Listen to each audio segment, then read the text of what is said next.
इसी प्रकार सारे शब्द भगवान की मुरली की ध्वनि हो जाएं। जितने भी शब्द हैं वो सब भगवान की मुरली की ध्वनि हो जाएं, जगत की ओर से बहरा हो जाए। ऐसे ही भगवत चर्चा के सिवा दूसरी बात बोले ही नहीं। बोले तो हरि का नाम, नहीं तो चुप रह जाए। बोलने के कारण ही सूरदास जैसे महात्माओं को एक स्त्री के गर्भ में जाना पड़ा और जन्म लेना पड़ा। अधिक बोलने वाला पर चर्चा करता है, मिथ्या बोलता है, व्यर्थ बकवाद करता है, दूसरों की चुगली करता है। जहाँ तक हो सके गूंगा बन जाए, जगत की बात ना बोले, असत्य परुष भाषण ना करे। ग्राम्य चर्चा अधिक बोलने से ही होती है। लूले होने का अर्थ यह है कि हाथ भगवान की सेवा के लिए ही आगे बढ़ें, विषय सेवन के लिए ना बढ़ें। पंगु का अर्थ है भगवान का एकांत आश्रय ले लें। भगवान की कृपा का भरोसा होने पर पंगु ही गिरी पर्वत को लांघ जाता है। जो जगत के लिए पंगु बन गया वही उस पार पहुंच गया। संसार को अपना मान लिया तो परमात्मा से दूर हो गए। भगवान की ये संसार भगवान की माया ही तो है। भगवान अकेले हैं, मन नहीं लगा तो अपने आप को इस संसार के रूप में, सृष्टि के रूप में रच दिया है। तो ये संसार क्या है? प्रभु की माया है। इस माया में फंस जाओगे तो परमात्मा को भूल जाओगे। इस माया को सत्य मानोगे तो परमात्मा को भूल जाओगे। परमात्मा को पाना है तो संसार को भूल जाना है, और संसार को नहीं भूलोगे, संसार में कामना, आसक्ति, ममता रखोगे तो परमात्मा से दूर रहोगे। परमात्मा से दूर रहोगे तो दुख रहोगे, दुखी रहोगे, क्योंकि संसार दुखालय है, दुखों का घर है। इस संसार में कहीं सुख नहीं है। जिन स्त्री, पुत्र, भाई, बंधु, सगे संबंधियों से आप सुख पाना चाहते हो, वे सुख पाने के लिए नहीं मिले हैं, वे दुख देने के लिए मिले हैं। और सुख भी देंगे तो भी वो सांसारिक है, उसमें क्षणिक सुख है, बाद में दुख ही दुख आपको मिलता है। फिर रोते हैं, मैंने इतना किया, मैंने उसके लिए इतना किया, मैं ऐसे करता था, आज उसने मुझे ये सिला दिया है। फिर रोते हैं कि नहीं? तो पहले तो आप मोह में फंसे, संसार को अपना माना, संसार में सुख है ही नहीं। आपने सुख पाने के लिए संसार को अपना माना, पर उसको अपना माना जहाँ सुख है ही नहीं। संसार में केवल अपना कर्तव्य पालन करना है। आपका जो कर्तव्य है, परिवार का पालन पोषण करना आपका कर्तव्य है। परिवार में सब सुखी रहें, इसके लिए उपाय करना, प्रयास करना आपका कर्तव्य है। प्रयास करना आपका कर्तव्य है, पर सबको सुखी दुखी आप नहीं कर सकते। वो सुखी दुखी तो अपने कर्मों से रहेंगे, उसमें आप कुछ नहीं कर सकते। आपका तो केवल सब सुखी रहें उसके लिए प्रयास करना है, ये आपका कर्तव्य है। पर वो दुखी रहें या सुखी रहें ये आपके हाथ की बात नहीं है। ये सब अपने अपने कर्मों का फल सबको भोगना पड़ता है। अगर आपके करने से सबके कर्म थोड़े समाप्त हो जाएंगे। इसलिए भगवान कहते हैं, कर्मण्येवाधिकारस्ते मा फलेषु कदाचन। कर्म करना तेरा अधिकार है, अपने कर्तव्य का पालन कर। तेरा कर्तव्य क्या है, बस तुझे ये देखना है। उसका परिणाम क्या होगा ये मेरे ऊपर छोड़ना है, क्योंकि उसका परिणाम उसके कर्मों के अनुसार ही मिलेगा। जो आपने कर्म किया है उस कर्म के अनुसार ही फल मिलता है। इसलिए उसके बारे में नहीं सोचना है, केवल आपको अपना कर्तव्य पालन करना है। आपके ओर से किसी को दुख न हो, किसी का बुरा न चाहो, हृदय में मत लाओ किसी का बुरा हमसे हो जाए तो आपको कोई दुख नहीं होगा। जब संसार को अपना मानोगे, संसार में कामना शक्ति ममता रखोगे तो आपको दुख ही होगा, क्योंकि संसार में सुख है ही नहीं। इस प्रकार से इंद्रियों का संचालन विषयों की ओर जितना अधिक बढ़ेगा उतना ही अधिक विषयों का प्रपंच भी बढ़ेगा। प्रपंच का बढ़ना ही सर्वनाश को आमंत्रण देना है। इस बात की बड़ी आवश्यकता है कि सब विषयों से इंद्रियों को हटाकर कुमार गंगा नीव सर्वसय, कुमार्ग से उसको हटाए, इंद्रियों को कुमार्ग पर न जाने दे।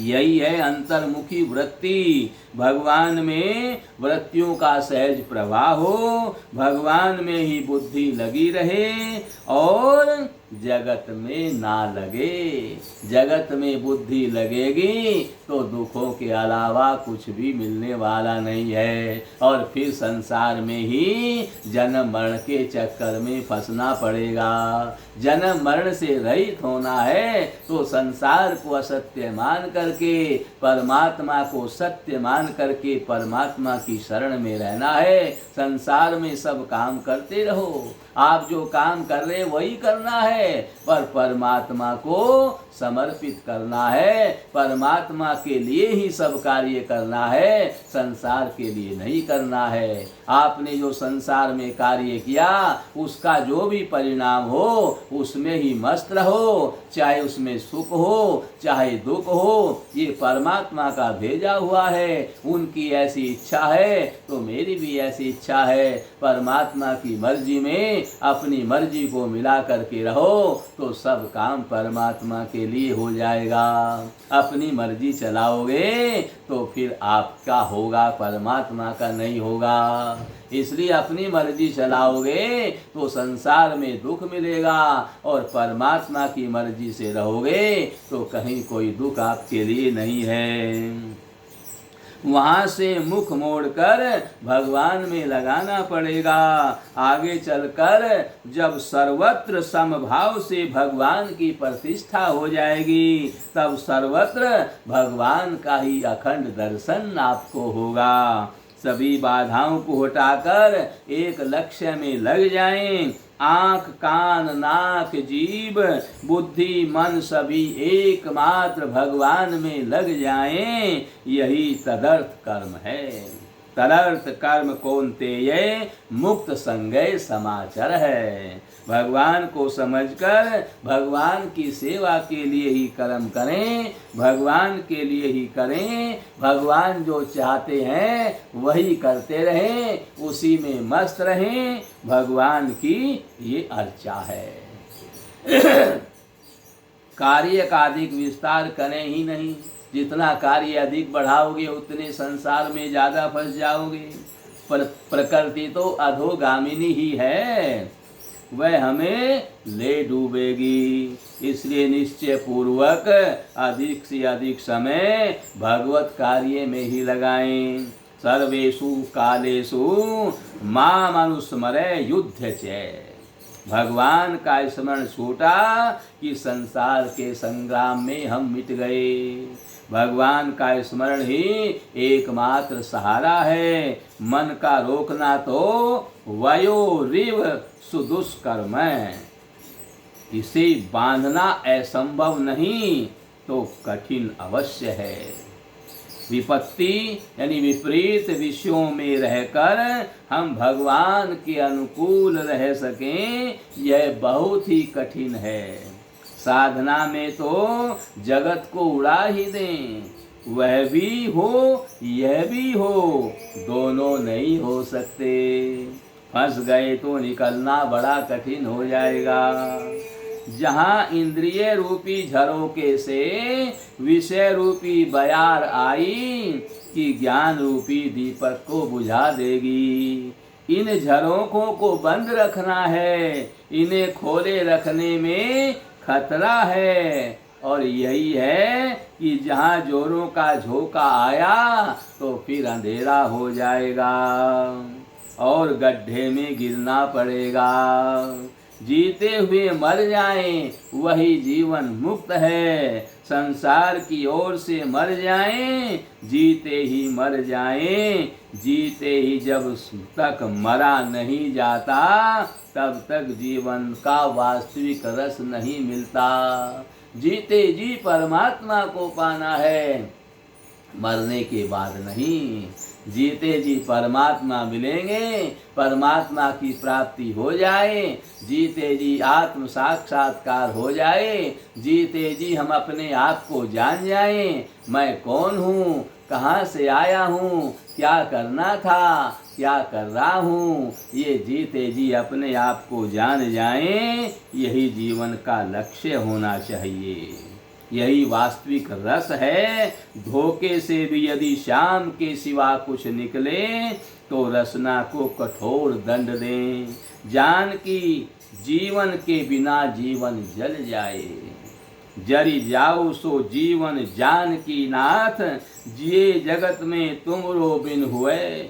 जरऊं सो संपत्ति सदन सुख स्वर्ग मातु पितु भाई, सन्मुख होत जो राम पद करे न सहस सहाई। वह कान सांप का बिल है जिससे भगवान का गुण और यश न सुना जाए। जीभ मेंढक की जीभ है यदि उसने हरि का गुणगान नहीं गाया है। जिन हरि कथा सुनई नहीं काना, श्रवण रंध्र अहि भवन समाना। नैननि संत दरस नहीं देखा, लोचन मोर पंख कर लेखा। जिन हरि भगति हृदय नहीं आनी, जीवत सब समान तेहि प्राणी। जो नहीं करई राम गुण गाना, जी सो दादुर जीह समाना। कुलिस कठोर निठुर सोई छाती, सुनी हरि चरित न जो हर साती। जो भगवान के गुणों को सुनकर हर्षित नहीं होता है वो तो मुर्दे के समान है, पत्थर के समान है, निष्ठुर है, कठोर है। उसको तो संसार सागर में ही डूबना है। जो भगवान के गुणों को चरित्रों को सुनकर के आनंदित नहीं होता है, समझो संसार सागर में डूबा हुआ है, उसे जन्म मरण में ही रहना है। उसका उद्धार कैसे होगा? भगवान के चरित्र के बिना रहा न जाए। एक महात्मा जी थे, बड़े भगवत भक्त थे, बड़े भोले थे। उनको किसी प्रकार का कोई ज्ञान नहीं था, केवल भगवत प्राप्ति उनका असली ज्ञान था। यानी असली ज्ञान था, संसार के ज्ञान से वो विमुख थे। संसार उनको पागल कहता था। भगवान की कथा बड़े आनंद से श्रवण कर रहे हैं। कथा व्यास ने सुनाया, भगवान जंगल में नंगे पांव गाय चराते हैं। तो इस भगत जी को बड़ा दुख हुआ और ये पैदल चल कर के वृंदावन में रास्ता पूछते पूछते गया और वृंदावन में जा कर के बिहारी जी के मंदिर का पता पूछा। बिहारी जी के मंदिर में जाकर के चरणों में प्रणाम किया। बस एक ही बात इसको खटक रही थी, मेरे गोपाल जी नन्हे से हैं और ये जंगल में नंगे पांव गाय चराते हैं। इनके पैरों में कांटे लग जाते हैं, गरम गरम रेत में इनको चलना पड़ता है, ठंडी ठंडी रेत में भी इनको चलना पड़ता है। इनको कितनी परेशानी होती है। मेरे बिहारी जी को परेशानी न हो, मैं इनके बदले में गैया चराऊं तो इनको सुख मिलेगा। भगवान को सुख देने की इच्छा से पुजारी से वार्ता करी, आप मेरे कान्हा जी को जंगल में गैया चराने भेज देते हो, ये बेचारे नंगे पांव रहते हैं, आपको तनिक दया नहीं आती। पुजारी ने सोचा कोई पागल आया है जो भगवान के लिए पागल हो गया। पागल जो गल पा गया, जो सच्ची बात पा गया, जो सच्चे राम को पा गया, जिसने सत्य चीज को जान लिया उसे संसार पागल कहता है। पुजारी ने भी सोचा है कोई पागल आ गया। उसने कहा तो फिर तेरा बाप गाय चराएगा, तू चरा दे गाय। इसने कहा ठीक है, आप मुझे आदेश दें, मैं गैया चराऊंगा, पर मेरे बाबा को, मेरे भोले भाले गोपाल को आप जंगल में मत भेजना। और ये पागल ही गैया चराने लगा। रोज गैया चराता, सवेरे भोजन करता, कलेव करता, दोपहर का भोजन लेकर के जाता, वहाँ बिहारी जी को भोग लगा करके रोजाना भोजन पा लेता। अब एकादशी आ गई, एकादशी को भोजन बने नहीं, तो एकादशी को तो दशमी का बचा हुआ बासी भोजन रखा था, वो इसको दे दिया, लेकिन द्वादशी को तो भोजन नहीं मिला, बासी बना ही नहीं, तो बासी कहाँ से बचेगा। इसने कहा मुझे तो भूख लगती है, मेरे गोपाल जी भूखे नहीं रह सकते, उनको भोग लगाना पड़ता है। पुजारी ने कहा इसको सीधा दे दो, आटा दाल चावल दे दो, वही बना करके भगवान को भोग लगा लेना। 1.25 किलो दे दिया। इसने जा कर के भोजन बनाया, ठाकुर जी को याद किया, ठाकुर जी तुरंत आ गए, क्योंकि भोले भाले के लिए तो भगवान तुरंत आते हैं। उसका उद्धार जो करना है, उसको संसार को जो दिखाना है कि मेरे भक्त को आपने पागल समझा, ये पागल नहीं, ये मेरे समान है। भगवान अपने भक्त को अपने से भी बड़ा बना देते हैं। इस प्रकार से ये भोजन इसने बनाया, भगवान को बुलाया तो तुरंत आ गए और सारा भोजन कर गए। ये बेचारा भूखा रह गया। द्वादशी को इसकी एकादशी हो गई, तो इसने क्या किया, उस दिन तो भूखा रह गया। अब जब अगली एकादशी आई तो इसको 1.25 किलो सीधा पुजारी देने लगा। इसने कहा मुझे तो 2.5 किलो चाहिए, ठाकुर जी भी तो भोजन करते हैं। पुजारी ने सोचा पंगत में पता नहीं चलता, इसकी खुराक ज़्यादा होगी, तो उसको 2.5 किलो दे दिया। अब ये 2.5 किलो ले गया, इसने भोजन बनाया, ठाकुर जी को याद किया, तो ठाकुर ठाकुराइन दोनों आ गए और सारा भोजन चट कर गए।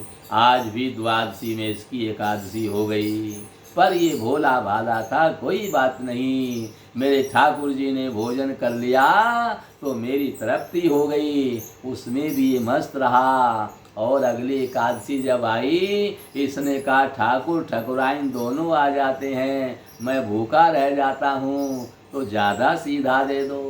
पुजारी ने सोचा इसकी तो खुराक बहुत ज़्यादा है, पर इतनी भी ज़्यादा, इतना भोजन कैसे करता है, आज इसका पता लगाऊंगा। आज 5.25 किलो दे दिया, सीधा तो दे दिया, पर इस भगत जी ने विचार किया कि मैं भोजन बनाता हूँ, ठाकुर जी सारा चट कर जाते हैं, अब की बार उनको पहले ही बुला लेता हूँ, सब मिलकर के भोजन बनाएंगे, सब एक साथ बैठ कर के पाएंगे, आनंद भी आएगा और सबको भोजन भी मिल जाएगा, यानी मुझे भी भोजन मिल जाएगा। इसने ठाकुर जी को पहले ही स्मरण कर लिया, तो ठाकुर जी परिवार समेत आ गए। ठाकुर जी को पता चलेगा अब की बार तो बनाना पड़ेगा, इसलिए ग्वाल वालों को, अपने सब संग वालों को साथ लेकर के आ गए। और ये जो पुजारी है, यानी जो भोला भाला भगवान का भक्त है, भगवान चटाई पर इसके साथ बैठ कर के वार्ता कर रहे हैं, बाकी सभी भोजन बना रहे हैं, और पुजारी आज जांच के लिए आया हुआ है, ये इतने सीधे का करता क्या है। छिप कर के देख रहा है कि ठाकुर जी के साथ चटाई पर बैठ कर के वार्ता कर रहा है। वारे मेरे हृदय, तूने भगवान के भक्त को पागल सोच लिया, आज तक मुझे भगवान का दर्शन नहीं हुआ, इतने दिन मुझे भगवान की सेवा करते हो गए, मुझे आज तक भगवान से वार्ता करने का अवसर नहीं मिला, क्योंकि मेरा हृदय निष्ठुर है, मेरे हृदय में सरलता नहीं है, मैं भगवान पर भरोसा नहीं करता हूँ, मेरा भगवान पर अटल विश्वास नहीं है, इसलिए मुझे भगवान ने आज तक दर्शन नहीं दिया, मुझसे आज तक भगवान ने वार्ता नहीं करी। और ये सच्चा है, मैंने इसको भेज दिया, जा गौया चराओ, तेरे ठाकुर जी को नहीं भेजेंगे, भगवान के लिए जंगल जंगल भटक रहा है, नंगे पैर घूमता है, भूखा प्यासा भी रहता है, भगवान पर भरोसा करके ये हर हाल में मस्त है, ये सच्चा भगवान का भक्त है। आज पुजारी का हृदय परिवर्तन हो गया और मंदिर में आया और यही विचार करता रहा कि मेरे से बड़ी भारी भूल हुई जो मैंने भगवान के सच्चे भक्त को पागल समझ लिया। आज जब ये भगत जी आए, इन्होंने इनके पैर छुए, इनके आगे हाथ जोड़े और कहा मुझसे बड़ी भारी भूल हुई, अब न तो तुम जंगल में जाओगे न तुम्हारे ठाकुर जी जंगल में जाएंगे, मैं गैया चराऊंगा और तुम यहाँ ठाकुर जी की देखभाल करना। मैं इनको, आप तो गैया चराने जाते हो इसलिए कि ठाकुर जी को जंगल में न जाना पड़े, पर ये तेरा ठाकुर फिर भी जंगल में जाता है। आज मैंने तुम्हारे साथ वहीं जंगल में वार्ता करते हुए पाया है, इसलिए अब इनकी देखभाल तुम ही रखो, हमसे ये नहीं होगा, गैया मैं चराऊंगा। पुजारी ने इन भगत जी को ही भगवान की सेवा में रख दिया और ये भगत जी भगवान की सेवा में नियुक्त हो गया। तो ऐसी है भगवान की भक्ति। भगवान की भक्ति में हम लीन हो जाएं और सच्चे हृदय से लीन हो जाएं। जो निर्मल है, जो निश्चल है, वह ही जन मुझको पाता है। चालाक प्रपंची धूर्त छली कब मेरे सम्मुख आता है। जिनके अंदर छल कपट है वो भगवान को स्वप्न में भी नहीं पा सकते।